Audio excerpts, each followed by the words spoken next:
जब रिव्यू करते हैं ना किसी कंटेंट को प्रोफेशनली, तो एक न्यूट्रल पॉइंट ऑफ व्यू होना बहुत ज़रूरी है। वो विजन आपके पास होना बहुत ज़रूरी है, ताकि जितना हो सके उतना आप उसको सही इवैल्यूएट कर पाएँ। जब मैंने देखा पिंटू की पप्पी को, तो यार इतनी बुरी भी नहीं लगी, बट हाँ कुछ पॉइंटर्स हैं उसके जो इस फिल्म को बेकार बना रहे हैं या अनवॉचेबल बना रहे हैं। बट इसमें कुछ एलिमेंट्स ऐसे भी है जिनकी वजह से इसको देखा जा सकता है, या उनको इग्नोर तो कम से कम नहीं किया जा सकता। इस वीडियो में इसी को शेयर करेंगे, इसी की चर्चा करेंगे। तो पहले बात करते हैं फिल्म की कहानी की। पिंटू जो लीड कैरेक्टर है फिल्म का, that character is played by Sushant Thamke. ये नए एक्टर है, नए आर्टिस्ट हैं, इनकी शायद इंट्रोड्यूसिंग फिल्म है ये। ये जो है इनको एक श्राप है कि वो जिस भी किसी लड़की को किस करेंगे, वो लड़की की शादी किसी और के साथ हो जाएगी। ऐसा इनको एक कर्स है जिसके बारे में इनको पहले नहीं पता होता, बट उनको इवेंचुअली जब पहली गर्लफ्रेंड, दूसरी गर्लफ्रेंड, ऐसे उनकी शादियां हो जाती है, जब वो किस कर लेते हैं, तब उनको ऐसा लगने लगता है कि शायद ऐसी कोई बात है। तो ये और इनके मामा का जो कैरेक्टर है वो निभाया है गणेश आचार्य ने। तो ये और इनके मामा जो है मिलकर के एक शादी मैरिज ब्यूरो जैसा कुछ खोल लेते, बट सिर्फ लड़कियों के लिए। तो वहाँ वो किसी गुप्त तरीके से वो रिवील नहीं करते हैं कि वो लड़कियों का कोई ट्रीटमेंट करेंगे कहते हैं, और फिर लड़कियों की शादी की गारंटी है कि उनकी शादियाँ हो जाएंगी, मतलब हो जाएंगी। इस तरीके से ये एक सेटअप बिठाते हैं। और कुछ ऐसे दिखाया है कि एक बीच में एक दो कमरे हैं, दो कमरे में एक बीच की जो दीवार है वहाँ पर गाल रखने के लिए सिर्फ एक ऐसा गोलाकार कुछ बनाया गया है, और जो लड़कियाँ आएंगी, जो क्लाइंट्स हैं इनके, वो आएंगे वहाँ पे कुर्सी पे बैठ के, कुर्सी जो है वो शायद रिमोट कंट्रोल्ड है, वो मूव करेगी, स्लाइड करेगी, उस होल तक लेके जाएगी, और उनको गाल रखना है। फिर उस साइड से जो है पिंटू उनकी गाल पर किस करेगा, एंड वो ट्रीटमेंट इज़ डन, और वो लड़की की शादी हो जाएगी। इस तरह से ये लोग पैसे कमाना चालू कर देते हैं। तो कई सारे लोगों की लाइन लग जाती है, जिन लड़कियों की शादी नहीं हो रही है सालों सालों से, वो माँ बाप, रिश्तेदार, वॉटेवर, वो बहुत सारा जुमला जमा हो जाता है, और वो पर क्लाइंट 51,000 रुपीज़ चार्ज करते हैं। और ऐसे करते हुए वो 400 लड़कियों की शादी विद इन अ मंथ ही कर देते हैं, और वो बहुत सारा पैसा कमा लेते इतने कम टाइम स्पैन में। तो ऐसा होता है कि उस इलाके के कोई पॉलिटिकली इन्फ्लुएंस्ड या कोई मंत्री जैसा कोई आदमी है, that character is played by Murali Sharma. वो आ जाते हैं अपनी बेटी, वो कैरेक्टर का नाम है, जो ये लड़की आ रही है उसका नाम कैरेक्टर का पप्पी ही रखा है फिल्म में। और ये एक्ट्रेस जो है ये है जान्या जोशी, ये भी एक नई एक्टर है। तो ये अपनी बेटी को लेकर के आते हैं, और वो कहते हैं कि मैं तुम्हें 51,000 नहीं 5,51,000 रुपीज़ दूंगा, बट अगर मेरी बेटी की शादी नहीं हुई तो फिर तुम्हारी हड्डियाँ तोड़ूंगा। तो मामा तो जो गणेश आचार्य है वो पैसे एक्सेप्ट कर लेते हैं, बट जो पिंटू है, पिंटू का दिल आ जाता है इस लड़की के ऊपर, पप्पी नाम की ये जो लड़की है उसके ऊपर। और वो उस लड़की के गाल पर किस करता ही नहीं है, बल्कि एक मोर पंख ऐसा फेर देता है, और वो शादी हो जाएगी ऐसा मान करके वो चली जाती है वहाँ से। उसके फादर उसको लेकर के चले जाते हैं, बट इस लड़की की जो है वो शादी होती ही नहीं है, क्योंकि उसका कोई ऐसा ट्रीटमेंट ही नहीं हुआ है। तो उसके फादर फिर इनको मारने के लिए आते हैं, और फिर मारा मारी होती है, एक्शन सीन्स हैं। और मामा को जब ये लोग घायल कर देते हैं, उसके बाद जो पिंटू है, पिंटू जब ये लड़की के फादर को यानी कि मुरली शर्मा को मारने के लिए जाता है, तो मामा उसके रोकते हैं कि बड़ों पे हाथ नहीं उठाते। इस तरह से वो फादर को कहीं ना कहीं ये पता चलता है कि ये अच्छे लोग हैं, अच्छा इंसान है। तो वो अपनी बेटी जो है उनकी पप्पी, वो भी पिंटू को पसंद करने लग जाती है। तो वो उन दोनों की जो ये लव स्टोरी है उसके अगेंस्ट नहीं होते हैं। बट जब भी पिंटू जो है वो पप्पी को किस करने की कोशिश करता है, उसको यही डर लगता है कि इसकी भी शादी किसी के साथ हो जाएगी, तो वो उसको किसी नहीं करता है। फिर उसको, पप्पी को लगता है कि ये लड़का कोई गे है, या फिर इसको कोई प्रॉब्लम है, या क्या है, XYZ, ऐसे एक ह्यूमरस सा एंगल इसमें आ जाता है। और वहीं पर एक और कैरेक्टर है इसमें, उस कैरेक्टर को प्ले किया है विजय राज ने। विजय राज जो है वो पिंटू और उसके मामा के पीछे लगते कि तुम सिर्फ लड़कियों की शादियाँ क्यों करवा रहे हो करके, तो तुम जो तुम्हारा ट्रीटमेंट है वो तुम मेरे ऊपर भी उसको आजमा लो, मेरी भी शादी हो जाएगी करके। तो इसमें ये भी एक कॉमिक एंगल इसमें घुसा दिया गया है। और थोड़ा फिल्म यहाँ पे देखने लायक है। थोड़ा ये जो एक्टर्स हैं, जो इसकी सपोर्टिंग स्टार कास्ट है, इनके कारण ये ज़्यादा देखने लायक ह्यूमरस एंगल ले लेती है फिल्म। और ये सारी कहानी इसमें चलती रहती है। तो अब पिंटू को श्राप मुक्त होना है, वो चाह रहा है कि उसकी शादी पप्पी के साथ हो जाए और पप्पी की शादी और किसी के साथ नहीं हो। तो वो ऐसा सोचते भी कि शादी पहले कर लो और किस बाद में कर लो, बट और फिर उसको डर लगता है पिंटू को कि ये श्राप इतना पावरफुल है कि मे बी शादी करने के बाद ये मुझे छोड़ के किसी और के साथ शादी कर लेगी, ऐसा कुछ हो गया तो वो जाते हैं महाकाल के शरण में जाते हैं और वहाँ पे वो ब्लेसिंग सीख करते हैं, गाइडेंस ढूंढते हैं। और वहाँ पर प्रवचन चल रहा होता है एक स्वामी जी का। वो इशारों में बताते हैं कि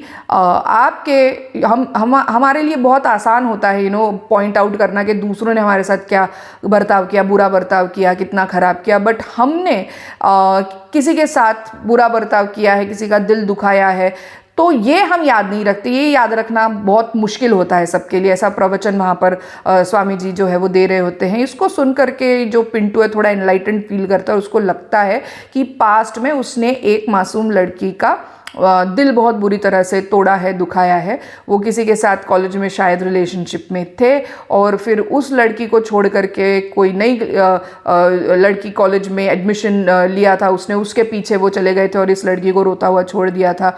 और शायद उस लड़की ने वो श्राप दिया था कि आज के बाद तुम जिस किसी भी लड़की को किस करोगे वो तुम्हारी कभी नहीं हो पाएगी। वो उसको कुछ याद आता है और फिर जो है ये श्राप मुक्त होने की कोशिश करते हैं।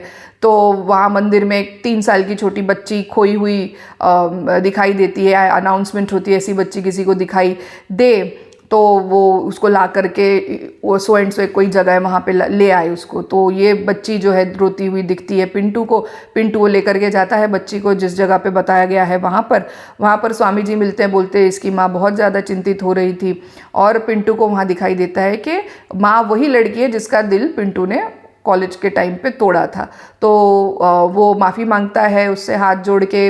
जो स्वामी जी जो प्रवचन दे रहे थे वो भी उस माँ से, यानी कि वो बच्ची की माँ से रिक्वेस्ट करते हैं कि इसे माफ़ कर दो, इसने इस बच्ची की जान भी बचाई है और इस बच्ची ने भी इस व्यक्ति पिंटू के गाल पे एक पप्पी दे करके अपना ग्रैटिट्यूड व्यक्त किया है। तो ये एक कन्या माता के स्वरूप होती है, तो तुम भी इसे माफ़ कर दो, ऐसा कुछ दिखाया गया है। और फिर शायद वो जो बच्ची की माँ है जिसका दिल पिंटू ने दुखाया था वो इस पिंटू को माफ़ कर देती है। और जो स्वामी जी है वो भी पिंटू को ऐसा आशीर्वाद देते हैं कि अब तुम जिस भी लड़की को किस करोगे, भाषा उनकी अलग है, please do not get it otherwise. वो ऐसे कह रहे हैं कि जिस भी लड़की के प्रति तुम अपना प्रेम व्यक्त करोगे उसी से तुम्हारी शादी होगी और अब तुम्हारा ये श्राप से तुम मुक्त हो जाओगे। तो अब पिंटू के पास फाइनली इवेंचुअली एक ही पप्पी बची हुई है। और जो विजय राज है उनके कुछ चट्टे बट्टे हैं, अली असगर और सुनील पाल जैसे लोग शायद वो उन कैरेक्टर्स को निभा रहे हैं। तो ये सुन लेते हैं अली असगर इसको, और वो जो है इस इंफॉर्मेशन को किसी तरह से घुमा फिरा के विजय राज को बता देते हैं कि इसके पास अब आखिरी पप्पी बची है और ये पप्पी जिस किसी को भी मिलेगी उसकी शादी हो जाएगी, ये इस तरह से बता देते हैं। तो विजय राज इन सबको किडनैप कर लेता है और ज़बरदस्ती वो कहता है कि पिंटू के उनको पप्पी कर ले क्योंकि उनकी शादी नहीं हो रही है, बट पिंटू करना नहीं चाह रहा है। तो वो ये हाथापाई एक्शन जो भी हो रहा है ऐसे में करते करते विजय राज एक जोर से चाटा मारता है पिंटू के गाल पे, और पिंटू घूमते घूमते जाके जो उसकी गर्लफ्रेंड है उसके गाल पे जाकर के उसके होठ जो है टच हो जाते हैं। और फिर इवेंचुअली पिंटू का ये जो श्राप है वो फाइनली ख़त्म हो जाता है। उसकी आखिरी किस बची हुई थी वो कोटा उसका कंप्लीट हो जाता है। तो इस तरह से ये मूवी यहाँ पर ख़त्म हो रही है और ये उसकी लगभग कहानी है। पिंटू की पप्पी फिल्म के डायरेक्टर है शिव हरे। ये इनकी सेकंड फिल्म है, राइटर भी यही है। जो स्वामी जी का कैरेक्टर उज्जैन के महाकाल मंदिर में जो पिंटू को गाइड करते हैं श्राप मुक्त होने के लिए, वो वाला कैरेक्टर इन्होंने ही प्ले किया है फिल्म में। इनकी फर्स्ट फिल्म आई थी 2020 में जिसको इन्होंने डायरेक्ट किया था, उस फिल्म का नाम था अटकन चटकन। इस फिल्म ने साउथ लंदन फिल्म फेस्टिवल में अवार्ड जीता था फॉर बेस्ट डायरेक्टर। अब इस फिल्म में देखिए सब लोग तो करते हैं नेपोटिज्म, अगर नेपो किड्स को ले लिया है किसी डायरेक्टर ने, यानी कि जिनके माता पिता ऑलरेडी एस्टैब्लिश्ड है या एक्टर्स है, उन्हीं के बच्चे आ जाते हैं तो वो नेपो किड्स हो जाते हैं, उनकी एक्टिंग खराब लगती है। अब यहाँ पर ये नए कलाकार है लीड रोल्स में जो बताया जा रहा है, विधि है, जानिया जोशी है, सुशांत ठमके हैं, इनको हमने अभी तक कहीं नहीं देखा है, सोशल मीडिया पे इनकी प्रेजेंस दिखाई देती है। अब इनकी एक्टिंग भी आप देख लीजिए एक बार, बहुत ज़्यादा आउटस्टैंडिंग, ऐसा एज सच इसकी कहानी भी बहुत ज़्यादा आउटस्टैंडिंग नहीं है तो इतना स्कोप भी नहीं है, बट जितना भी दिख रहा है वो बिलो एक्सेप्टेबल ही जो एक्टिंग का दर्जा है वो दिखाई दे रहा है। सुशांत ठमके जो है उनका जो फाइटिंग स्किल दिख रहा है या जो उनका डांसिंग स्किल जो दिखाई दे रहा है वो काफ़ी ओके है, मतलब बैड एस रवि कुमार में जो दिख रहा था उसके जैसा घटिया नहीं है, काफ़ी एक्सेप्टेबल रेंज का इनका एक्शन और जो डांस है वो लग रहा है मुझे। इस फिल्म में जो इस फिल्म में जो देखने लायक जो पॉइंटर्स है, सबसे नंबर 1 ये फिल्म अट्रैक्ट कर रही इसके खूबसूरत लोकेशंस के कारण। मध्य प्रदेश में मोस्टली और कुछ ओवरसीज़ इसकी शूटिंग हुई है, स्पेशली गानों में। और मध्य प्रदेश का ओंकारेश्वर और उज्जैन को इतना खूबसूरत दिखाया गया है कि वो ना स्क्रीन पे आपको कैप्टिवेट कर लेता है। लोकेशंस इसके बहुत ज़्यादा अच्छे दिखाए गए हैं, बहुत खूबसूरत दिख रही है फिल्म देखने में। मध्य प्रदेश, जो भारत का मध्य प्रदेश का ओंकारेश्वर और उज्जैन को फिल्माया गया है, बहुत सुंदर दिख रहा है देखने में। डांस भी जो पहले तो मुझे लगा क्योंकि गणेश आचार्य का प्रोडक्शन है, उन्होंने इसको प्रोड्यूस किया है और उस फिल्म में वो एक्ट भी कर रहे हैं, तो एक बार लगा कि कोरियोग्राफी भी काफ़ी अट्रैक्टिव सी लग रही है, स्पेशली जो फेशियल एक्सप्रेशंस हैं और वो सब, वो भी एक बार आपको स्क्रीन की तरफ देखते रहने को मजबूर कर देंगे। बट बाद में मैं एक जगह पढ़ रही थी, पता चला कोरियोग्राफी गणेश आचार्य की नहीं है, उनका प्रोडक्शन है और उन्होंने एज एन एक्टर इसमें एक्ट किया है, सपोर्टिंग एक्टर करके। कोरियोग्राफी किसकी है मुझे एग्जैक्टली नहीं पता चल पाई, इतनी मतलब मेरा ध्यान नहीं गया, I have missed out on that information, but choreography Ganesh Acharya की तो नहीं है। इसमें जो सपोर्टिंग कास्ट है, specially it is really good to see Ganesh Acharya, जो मामा का रोल उन्होंने प्ले किया है, वो फाइट भी कर रहे हैं और वो डांसर तो वो है ही, वो खुद इतने अच्छे कोरियोग्राफर है, तो उनको नाचता हुआ देख, उनकी एक्टिंग भी मुझे अच्छी लग रही है और बहुत एंटरटेनिंग है। गणेश आचार्य को इस फिल्म में देखना एज मामा ऑफ पिंटू, उनका फाइट, उनका डांस, इतनी फ्लेक्सिबिलिटी है उनके बॉडी में और अच्छा सा ह्यूमर, वो काफ़ी हंसने को आता है जब भी वो अपना डायलॉग डिलीवर कर रहे हैं या कोई भी एक्शन उसमें कर रहे हैं, उसको देखने में हंसी तो आ ही जा रही है, ऐसा नहीं है कि आप नहीं हंसोगे।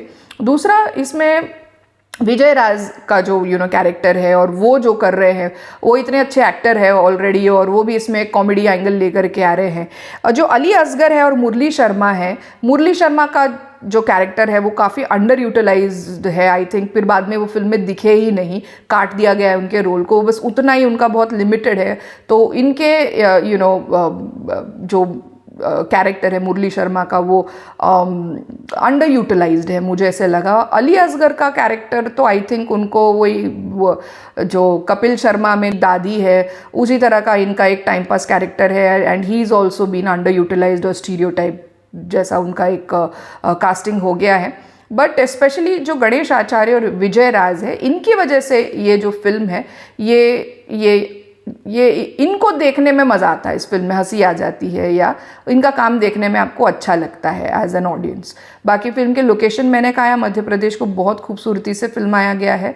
कोरियोग्राफी इस फिल्म की अट्रैक्टिव लग रही है, हालांकि अगर सोचे तो उसमें वैल्यू कुछ नहीं है, सेंसलेस ही लगती है, बट वो एक्सप्रेशंस वगैरह कुछ इस तरह से दिखाए गए हैं, मूवमेंट्स बॉडी के और सबके, एक बार तो इंसान उसको देखते रह जाए। टी सीरीज़ लेबल है, जो म्यूज़िक लेबल है टी सीरीज़ है इसका, टी सीरीज़ के पास इसके राइट्स है। तो जो गाने वाले लोग हैं वो बहुत उदित नारायण से लेकर के श्रेया घोषाल और हिमेश रेशमिया और सुनिधि चौहान जैसे लोगों ने इसको गाया है। लिरिक्स मुझे नहीं भा रहे हैं, ना इसकी गानों में मुझे मेलोडी लग रही है, बट ये लोगों की आवाज़ में जो ताकत है वो आपको गानों की तरफ आकर्षित कर रही है। गाने बार बार बहुत सारे गाने बजे हैं इसमें, मेलोडियस ना होते हुए भी वो दिख सुंदर नहीं है। वो गाने में जो दिखाई दे रहा है ना, वो जो लोकेशंस है वो बहुत सुंदर दिखाई दे रही है। ये एक बात है इस फिल्म की। बाकी कहानी is not really that great, but ये इसके कुछ पॉइंटर्स है जो आपको ये फिल्म देखते टाइम हंसा ही देंगे। तो guys, this is my take on Pintu ki Pappi. एक नॉन क्या बोलते हैं, नेपो किड्स वाली पिक्चर है। तो आप खुद कंपेयर कर लीजिए nepo kids non nepo kids, आपको कौन ज़्यादा ठीक लग रहा है। And this is my take on Pintu ki Pappi.